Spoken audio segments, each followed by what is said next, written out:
नाजरीन को मेरा सलाम पहुँचे। मैं हूँ वाहिद नसीम और एक मुद्दत के बाद फिर हाजिर हूँ फोर्थ व्यू लेकर। आज का मौजू बड़ा पेचीदा है। देश के तमाम हालात से अब तमाम लोग वाकिफ़ हैं, बल्कि अंतर्राष्ट्रीय लोग भी वाकिफ़ हैं। देखिए, देश में क्या चल रहा है उस पर अगर हर पहलू पर बात की जाए, मैं बात करूं किसी जो लहर चल रही है उस पर या जो चलाने की कोशिश की जा रही है उस पर, ये तमाम बातें सब लोग जानते हैं और बहुत लोग मुझसे भी बेहतर इस पर तज्ज़िया कर चुके हैं। चाहे वो हरिद्वार का मामला हो, चाहे पर रायपुर का मामला हो, या फिर तमाम हालात बनाने की कोशिश हो या मीडिया का रवैया, इन तमाम हालात में मेरे से बेहतर तमाम लोग इस बात पर कह चुके हैं।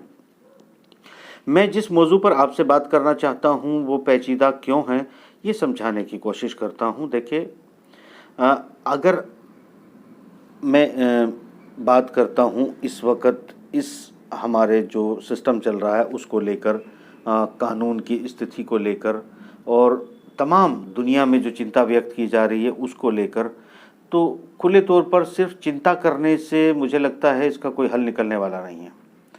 आज इस मामले में मेरे ख्याल से हमें हल की तरफ सोचना होगा और हल क्या हो सकता है इस पर मैं ज़रूर बात करना चाहता हूँ। मगर उन तमाम लोगों से, तमाम नाजरीन, तमाम दर्शकों से गुजारिश करूँगा कि खुले मन से, साफ मन से और सीधे सीधे इस प्रोग्राम को सुने, बल्कि इसमें पूरी आखिरी लाइन सुनने तलक कोई राय हतमी कायम न करें।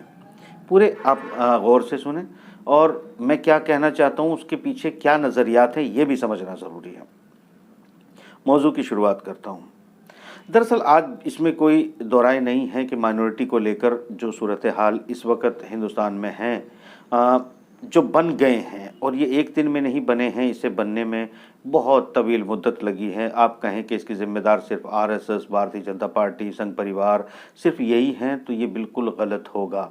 मैं ये कहता हूँ कि तमाम पार्टियाँ जितनी हिंदुस्तान पर सत्ता राज करती आई हैं उन तमाम पार्टियों का थोड़ा थोड़ा सहयोग यहाँ तक इस मामले को लेकर आया है और आगे भी लेकर जा रहा है। ये इसका अब हल क्या है? ये तमाम हिंदू, मुस्लिम, सिख, ईसाई सभी से मैं मुखातिब हूँ कि हल क्या है। क्या देश में इस तरह की अराजकता को बढ़ते देखते रहना चाहिए? क्या इस तरह की अराजकता का जो प्रमोशन चल रहा है उसको प्रमोट किया जाना चाहिए या करते रहने दिया जाना चाहिए? मगर इस पर हम बात करें कि इसने ये कह दिया, उसने ये कह दिया, इन तमाम चीज़ों को फिर मैं वीडियो दिखाऊं, फिर आप उस पर अपना रिएक्शन दें, तो ये क्या होगा? इसको कहते हैं आग लगाना। दरअसल मैं उस पे आग लगाने की बात नहीं, आग बुझाने की बात कर रहा हूँ। और आग सिर्फ जो है मेरी मोहब्बत भरी बातों से बुझ जाएगी ये मुमकिन नहीं है। इसीलिए ज़रूरी है कि थोड़ा ध्यान से सुनें। देखिए दोस्तों, जब कोई कहीं पर कोई भी पार्टी, कोई भी इंसान, कोई भी समूह, कोई भी गुट या कबीला हार रहा होता है, अगर वो भलमुनसाहत की बात करे, वो प्यार मोहब्बत की बात करे, तो उसको उस वक़्त भीख मांगना कहते हैं, गिड़गिड़ाना कहते हैं। और यहाँ जो लोग हावी हो रहे होते हैं वो इस तरह के गिड़गिड़ाने से, खुशामद से या खामोशी से बड़े खुश होते हैं, क्योंकि उनको लगता है कि हमारी जीत और बड़ी हो रही है, मल्टीप्लाई हो रही है, हमारी जीत और बड़ी हो रही है और ये मल्टीप्लाई हो रही है, यानी कि वो और उस अपनी जीत को और मल्टीप्लाई करना चाहते हैं। यानी आप जितना गिड़गिड़ाएंगे, जितनी खुशामद करेंगे, जितने हाथ पैर जोड़ेंगे या जितना चीखेंगे, चिल्लाएंगे, ये तमाम चीज़ें उस थॉट को, उस साइकोलॉजी को इंक्रीज करने का काम करेगी जिसके लिए ये काम किया जा रहा है। अब एग्जाम्पल के तौर पर कोई आपको गाली क्यों देता है? वो आपको एक गाली देता है तकलीफ पहुंचाने के लिए। जब आप गाली पर रिएक्ट करते हो तो उसको इस बात को बड़ी शांति मिलती है कि मैंने जो गाली दी थी उसका असर हुआ है, और जो असर है वो दूसरी गाली के तौर पर, गुस्से के तौर पर, भड़कने के तौर पर सामने आ रहा है। यानी गाली देने वाले का मकसद पूरा हो रहा है। आप रिएक्ट ना करें तो वो ये समझे कि भाई मैंने गाली दी, इस पर कोई असर नहीं हुआ, ऐसा भी नहीं होता है। उसका अर्थ ये होता है कि सामने वाला इतना डरपोक है, इतना डरपोक है कि वो मेरी गाली पर रिएक्ट तक नहीं करता। इसका मतलब उसको और ज़्यादा गाली देते रहना चाहिए और वहाँ तक टॉर्चर करना चाहिए जहाँ तक ये माफ़ी मांगने पर ना उतर आए, दया की भीख मांगने पर ना उतर आए, या फिर उसको गाली देकर कोई छोड़ दे, आप चले जाएंगे और वो छोड़ देगा। जिसने इरादतन आपको गुस्सा दिलाने के लिए गाली दी है वो इतनी आसानी से आपको छोड़ने वाला नहीं है। तो इस गफलत से भी आप बाहर आ जाएं तो अच्छा है। अब इससे आगे चलते हैं। ये वो पहलू, ये साइकोलॉजी की बात कर रहा हूँ, मगर इससे पहले इसके बाद हमें करना क्या चाहिए।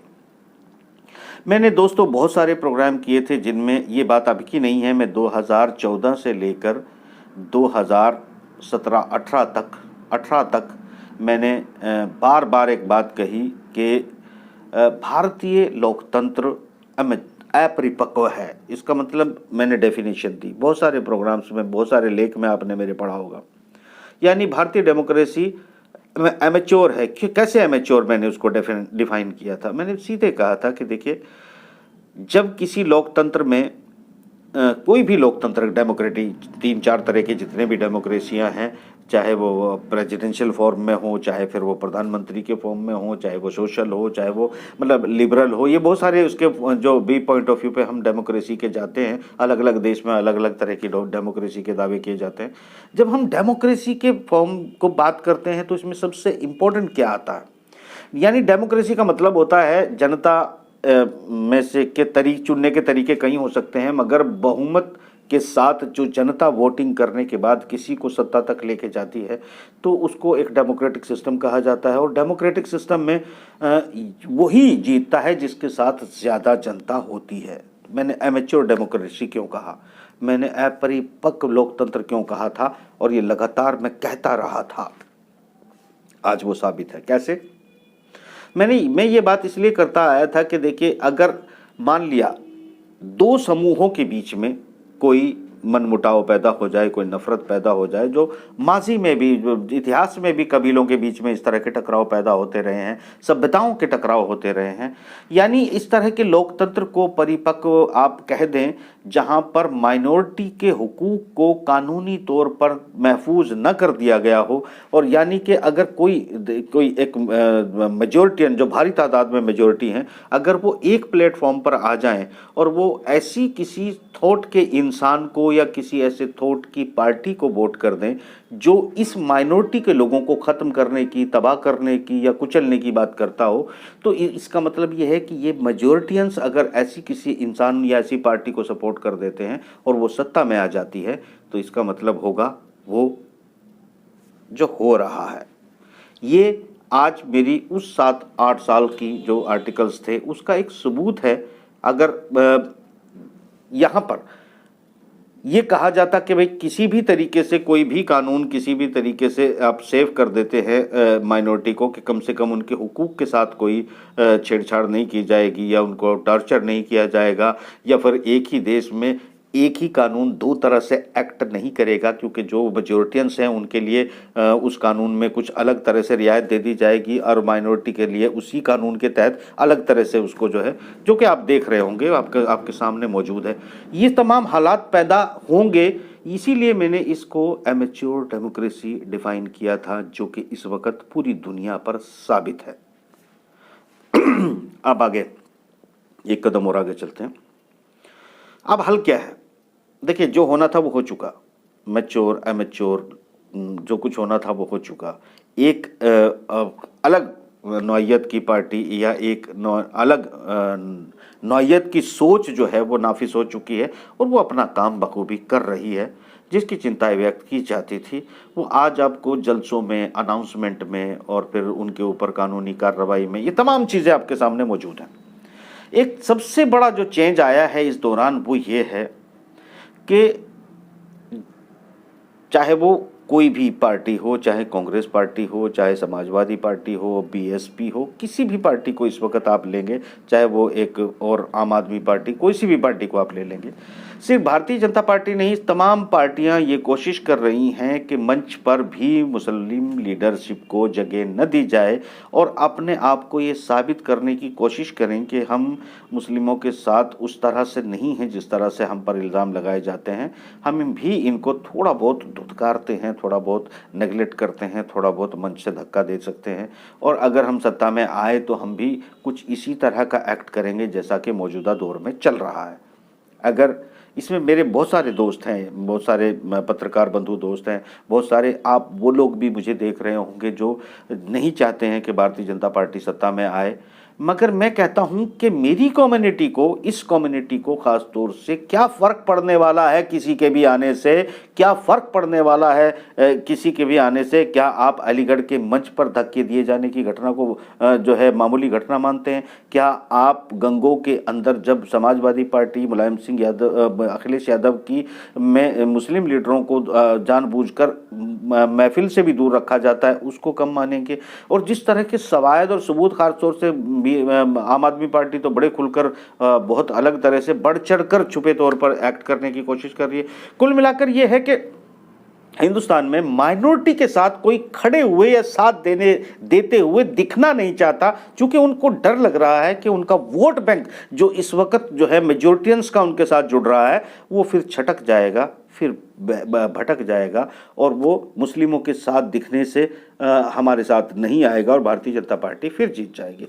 अब मैं ये सवाल मुसलमानों से पूछता हूं, अगर ये सोच तमाम पार्टियों की है कि वो आपके साथ दिखेंगे तो उनका नुकसान होगा, तो वो सत्ता में आने के बाद आपका नुकसान नहीं करेंगे, इसकी गारंटी कौन लेगा?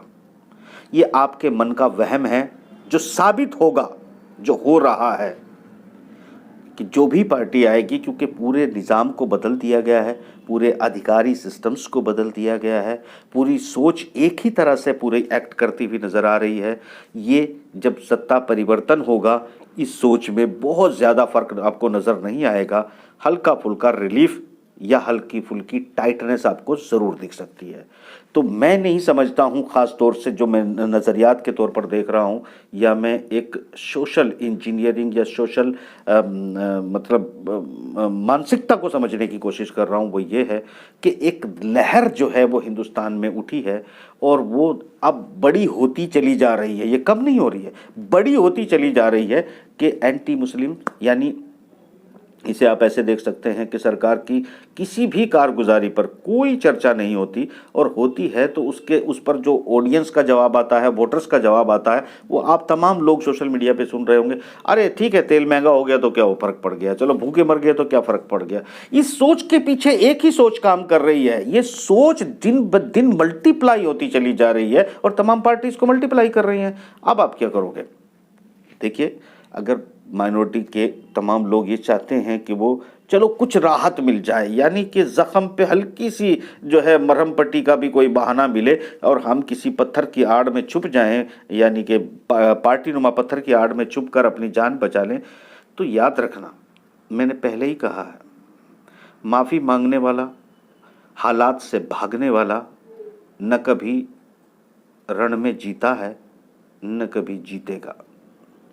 एक बात इसमें बड़ी इंपॉर्टेंट करने जा रहा हूं, उसके बाद में आपको वो रास्ता बताने की कोशिश करूंगा जिस रास्ता मुझे लगता है, या मेरी तमाम तजर्बात ये कहते हैं कि वो रास्ता आपको आपकी खोई हुई इज्जत भी वापस दिला सकता है और अधिकार भी। मगर उससे पहले एक बहुत बड़ी बात कहने जा रहा हूं, उसे ध्यान से समझें। तमाम दुनिया के अंदर धर्मों का, मजहबों का, और ख़ास तौर से मजहब गुरु का, मैं बार बार कहता आया हूँ, मजहब धार्मिक गुरुओं का जो है वो एक अलग तरह से पॉलिटिशियंस, एजेंसीज और तमाम नेटवर्क्स और पूंजीवाद और सत्तावाद पूरी तरह से उनका इस्तेमाल करते आए हैं। पहले भी किया गया है, आज भी किया जा रहा है और आगे भी किया जाएगा।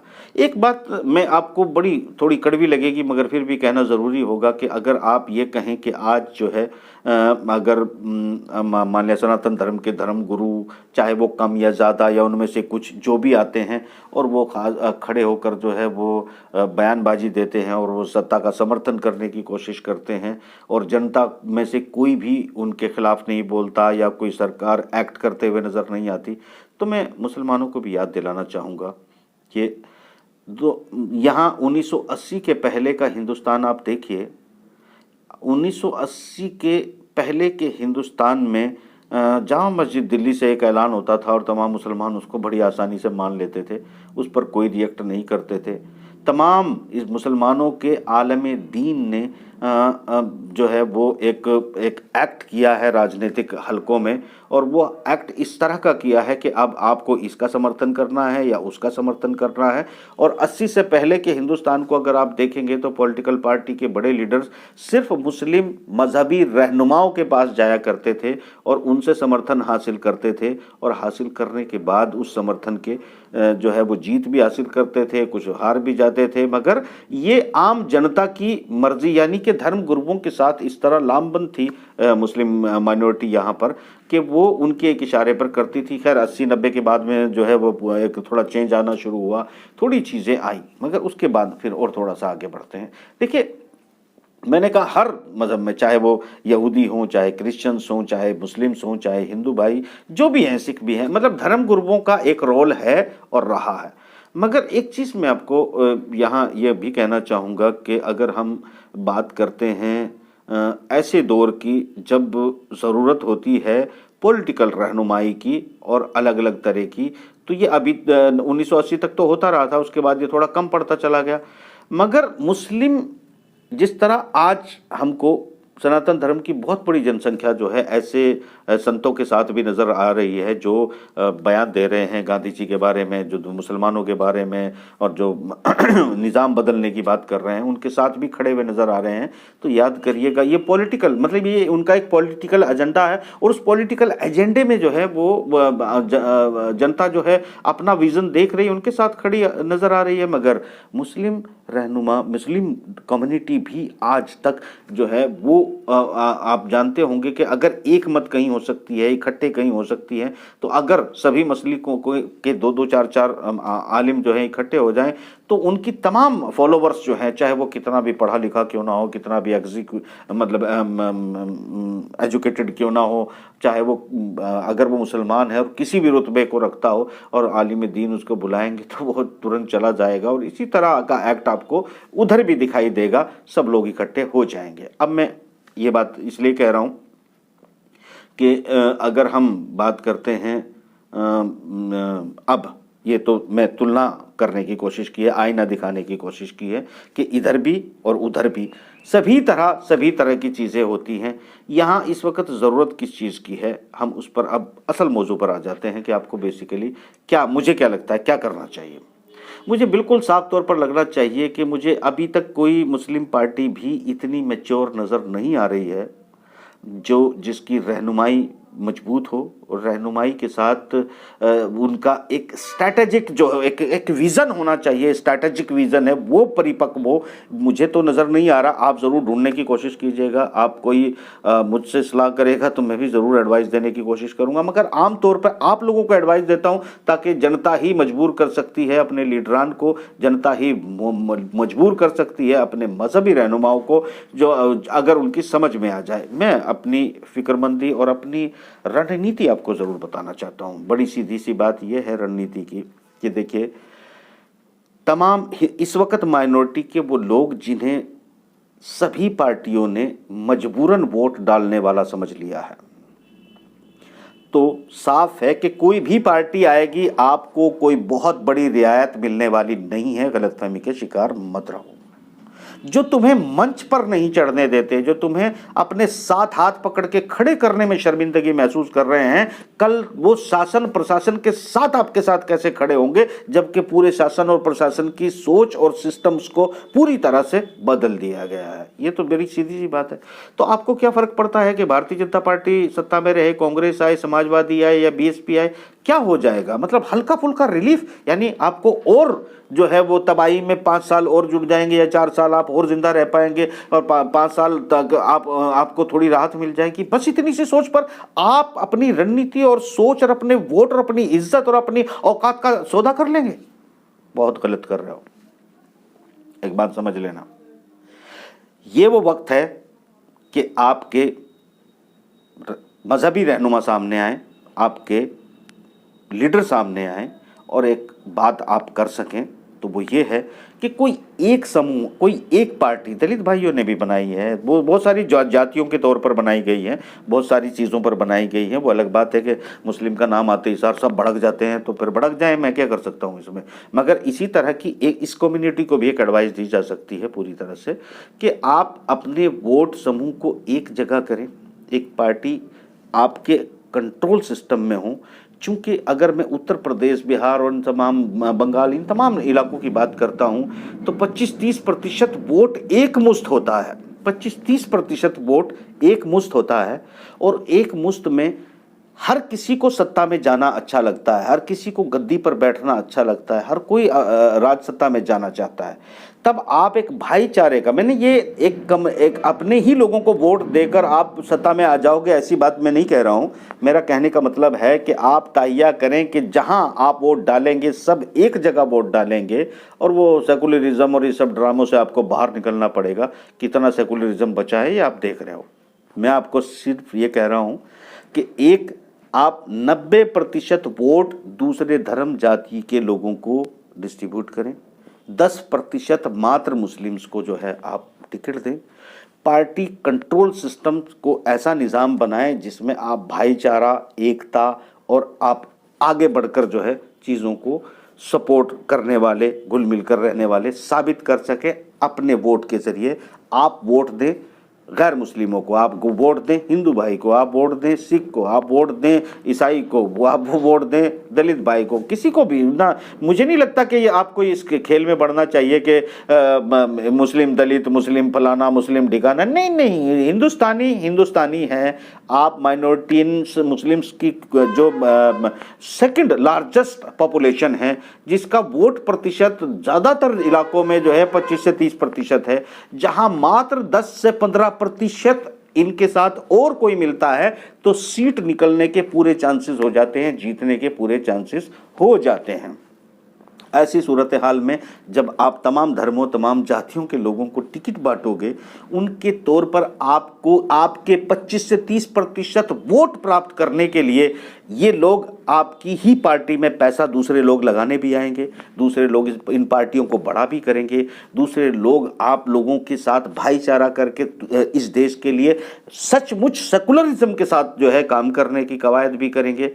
आप अगर ये सब कुछ कर सकते हैं, अगर आप ये सब कुछ कर सकते हैं, तो मुझे लगता है कि इसमें फिर अगले प्लान्स पर भी बात हो सकती है, कुछ बात कही, कुछ अनकही बातों को भी समझा जा सकता है, मगर रास्ता एक ही है कि आप डेमोक्रेटिक शक्ति, डेमोक्रेटिक पावर, अपने वोट और वोटिंग इत्तेहाद की पावर को अगर मुत्तहिद करके आप अक्लमंदी के साथ इसको एग्जीक्यूट करते हैं, तो यकीनी तौर पर आने वाला वक्त वो इस देश के लिए, माइनॉरिटी के लिए और तमाम अमन के चाहने वालों के लिए बहुत अच्छा हो सकता है। वरना जो एक रास्ता चल दिया है कि जो मुसलमानों को किनारे करेगा लोग उसके साथ आते जाएंगे, ये सूरत हाल आपको, देश को और स्थिति को बिगाड़ने का काम करेगी। याद रखिएगा ये बात मैं कितनी संजीदगी से कह रहा हूँ ये ज़रूरी नहीं, मगर एक बात ज़रूर याद रखना, ये खतरे के अलार्म की आखिरी लाइन है। इसके आगे रेड लाइन की जो पोजीशन है वो आखिरी पॉइंट पर है, इसके एक कदम पार जो है तबाही है। तो मैं यहाँ एक बात, ये इस आखिरी मोड़ पर मैं दरख्वास्त के साथ ललकार रहा हूँ लीडरशिप, माइनॉरिटी की लीडरशिप को, मैं ललकार रहा हूँ मजहबी रहनुमाओं को, मजहबी पेशवाओं को, और इस बात के साथ बड़ी संजीदगी के साथ कह रहा हूँ कि मैंने जितना शोध किया, जितनी सिचुएशंस को समझा, वो तमाम दिमाग लगाने के बाद मेरे पास जो रास्ता था मैं बताने की कोशिश कर रहा हूँ। और मैं तमाम ऐसे आलिमों और रहनुमाओं का, आप भी गवाह रहना, मैं मैदान हश्र में ज़रूर उनका दामनगीर होऊंगा अगर उन्होंने अपनी इस जिम्मेदारी को पूरा नहीं किया, क्योंकि इस पॉलिटिकल एजेंडा को इकट्ठा करने में सिर्फ और सिर्फ मजहबी रहनुमा काम कर सकते हैं। पॉलिटिकल लीडरशिप के साथ जनता नहीं जाएगी, क्योंकि जनता, इसकी साइकोलॉजी पर मैं ज़्यादा बात नहीं करना चाहता, मगर आप लोग सब समझते हैं कि इसका मतलब क्या है। मतलब साफ है कि सिर्फ मजहबी रहनुमा अगर घरों से निकलेंगे और पॉलिटिकल एजेंडे को खड़ा करेंगे और उनको बताएंगे कि तुम्हारी ताकत, वोट, डेमोक्रेटिक ताकत कैसे बन सकती है और इसको कैसे बनाना चाहिए, यही एक तरीका बचा है। याद रखिएगा, साहबाए इकराम, क्या हज़रत अली ने पॉलिटिकल रहनुमाई नहीं की है? क्या हज़रत उमर रज़ियल्लाहु अन्हा ने पॉलिटिकल रहनुमाई नहीं की है? क्या उस्मान रज़ियल्लाहु अन्हु ने क्या जो है पॉलिटिकल रहनुमाई नहीं की है? अबू बकर सिद्दीक़ ने क्या जो है पॉलिटिकल रहनुमाई नहीं की है? अगर ये तमाम उस दौर के लोग जिनके नक्शे कदम पर चलने की बात आप सिखाते और बताते हो, और वो सब पॉलिटिकल रहनुमाई करते हैं, और आज जब मिल्लत को, जब माइनॉरिटी को सबसे ज़्यादा पॉलिटिकल रहनुमाई की ज़रूरत है, तब आप अपने बिस्बिस्तानों में तकिया लगाकर सो जाएंगे, तो सच मानना आप भी गवाह हैं, खुदा भी गवाह है, नाजरीन आप भी गवाह हो, मैं मैदान हश्र में इनका दामनगीर होऊंगा। ये बात समझ लीजिएगा। एक बात और इसमें समझने की है, वो भी समझ लीजिएगा। अगर उत्तर प्रदेश में चुनाव होते हैं और चुनाव में अगर आप 5, 10 या 20 सीटें सिर्फ चुनकर इस तरह का कोई एजेंडा बनाकर ये साबित कर दें कि देखिए अगर हम एक प्लेटफॉर्म पर आकर किसी को भी जिता या हरा सकते हैं, तो यही तुम्हारी हार और जीत होगी। और अगर तुमने किसी की आड़ में छुपने की कोशिश की, धक्के मुक्के खाकर गिरकर अगर तुमने जो है अपनी जान बचाने की कोशिश की, तो यकीन मानिए तुमको जूतों से कुचलने के अलावा दुनिया को कोई रास्ता दिखाई नहीं देगा। और तुम्हारी अहमियत समझ में अगर इस लेवल की आएगी, तो शायद ये तुम्हारी ज़िंदगी, तुम्हारी कौम और तुम्हारी आने वाली नस्लों के लिए बहुत बुरा होगा। ये सोचने का वक्त है तुम्हारे रहनुमाओं का, तुम्हारी पॉलिटिकल पार्टियों का, तुम्हारे मजहबी पेशवाओं का, और याद रखिएगा आप लोगों का भी। मेरी तमाम बातों को याद रखना, और फिलहाल मुझे इस प्रोग्राम में इजाज़त दे देना। खुदा हाफिज़।